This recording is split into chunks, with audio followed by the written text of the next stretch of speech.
All of you, a lot of you, because the movie's doing very well, have seen the film Straight Outta Compton, and in it, Suge Knight is featured as a thug.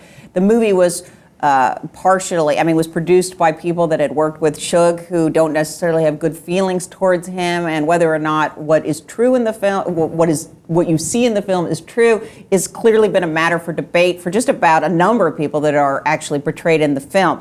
But the question is, Suge Knight is now heading to trial, and he's going to have a jury at his trial, and I wonder, Tom Mesereau has had to deal in the past when he represented Michael Jackson with a lot of negative publicity, but this is kind of something new. And so what I wanted to talk to you about is, what part of the film, first of all, do you think is unfair in terms of how Suge Knight is portrayed? And then I want to talk to you about how do you handle that? Well, the film is very entertaining and very inaccurate.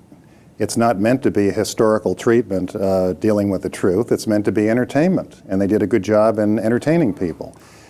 They thought that by portraying Suge Knight as nothing but a bully and a villain, that would be more entertaining and help their business sales and their ratings and their viewership.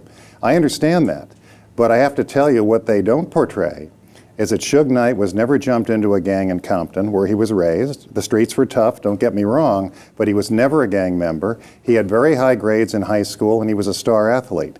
He went to the University of Nevada in Las Vegas after going to a junior college on a football scholarship, very high grades in business, star athlete, played professional football, and when that career ended, he started one of the most successful business careers ever. I mean, this is a very bright, talented person who was never in a gang and profited from a tough guy image for business purposes. Let's face it. He pioneered the genre, rap music. He started a company that basically was original, it was different, it was provocative, it was controversial, and they made a ton of money. And one of the recent studies said that rap music has had more of a profound impact on the music industry worldwide than the Beatles have. So this is a very enterprising, very bright, very nice man, by the way. What I found out after meeting him in county jail, because I wasn't sure I was going to take the case at first, and when I met the man for 2 days, I decided I'm definitely taking this case. This man needs a defense, and he's being treated very unfairly. I discovered that unlike these other rap artists, when he became successful, he never abandoned his community. Now, his parents have lived in the community for decades, and he has himself, without any fanfare or publicity, helped families of young men who were slain on the streets. He would give a banquet every year for single mothers to praise them for their accomplishments. He financed school gymnasiums to encourage kids to play sports. He's done all kinds of things. He even tried to arrange truces on the streets between gangs. So for every tough fact they try to throw out there about Suge Knight, I'll give them 10 mitigating factors that show you he's a good guy, he's a bright guy, he's accomplished, he's a family man, he's a humanitarian, and of course I'm here to explain the truth about him, and I will. He is being prosecuted in 2 cases, a murder case and a robbery case, and I tell you that if I were the one who were involved in these set of facts, nobody would have prosecuted me with a misdemeanor or even an infraction. Yeah, but you don't have the reputation and the history of scrapes with the law and problems with the law that Suge Knight does. Well, he has a history, but it's not like other people's histories, and that's one of the problems of being in this particular industry, is that real gang members on the streets who aren't making the money you're making off the themes that you're promoting don't like it. Competitors who know no boundaries don't like it. And frankly, this movie, as I said before, is pure entertainment.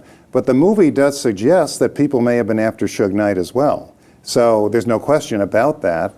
And all of this is for the courtroom. But think of this.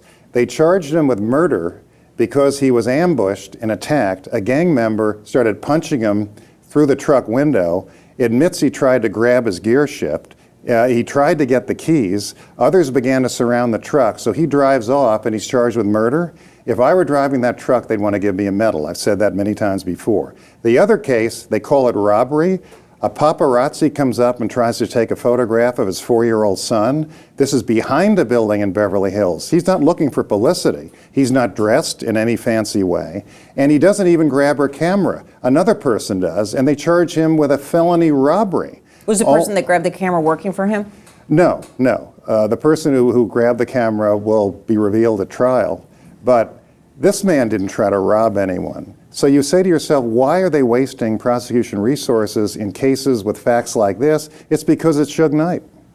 And is that a career builder case, is what you're thinking for a prosecutor? I think it's a career builder for prosecutors, police, any number of people in the justice system. If you can take down Suge Knight, you'll earn a spur somewhere, or a star somewhere. I don't know where, but it's a travesty of justice, both cases. Let me ask you this, and there have been reports that when he's in court that there are gang members there supporting him wearing gang colors. Is that true? That's ridiculous. Utter joke. It's utterly ridiculous. No.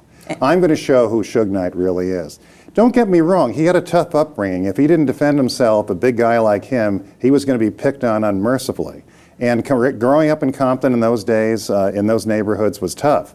But he never was in a gang. The gang members left him alone because they knew he was a student and an athlete. Did he ever punch somebody out for a parking spot? We actually mentioned this. Utterly ridiculous. First of all, he's a man of great character and pride. The movie has a big Suge Knight-looking guy beating up a skinny young man who accidentally parks in the wrong space. It's just ridiculous. Utter nonsense. They're trying to vilify him for entertainment purposes, and maybe they want to see if he'll get convicted. Have they kept him in solitary while he has been in prison? Not solitary, but in very humane conditions. One of the worst parts of the jail, everywhere he walks, there are 3 officers filming him.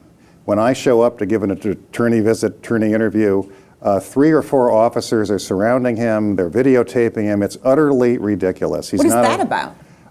Don't ask me. I think the sheriffs probably have been so under attack in how they conduct themselves in county jail. Let's face it, they're getting convicted left and right for abuse. So if something happens to him, they're trying to prove that it wasn't them? I suspect that's the only reason they would do that. Yes. No, the Sheriff's Department has had a very bad history, and we are seeing people being convicted for, especially in the men's central jail. You have the former number 2 man in the Sheriff's Department currently facing prosecution charges for obstruction of justice. You had a number of convictions, a number of officers plead guilty. I mean, the reputation in that jail is less than stellar. Yes, and we've talked about that on the show quite a bit. So, yeah. Well, I just wanted to ask you, do you expect that he will be out on bail soon? I hope so. I can't say more about that. I don't comment on clients whether or not they're going to get bail, but I certainly hope so. He shouldn't be in jail under these conditions at all. Yeah, I mean, we've talked about the fact that he has a number of health concerns and that the judge refused to allow him to pay for his own stepped-up medical care. I thought that was improper. I mean, you have a very, very respected, a very bright judge who sided with the Sheriff's Department. I think he was wrong, but the judge said what he felt like saying. And is that an issue you're going to revisit again? We may revisit it periodically because he is a diabetic, he has other health concerns, and he's not being treated the way he should be. All right, let's move on. And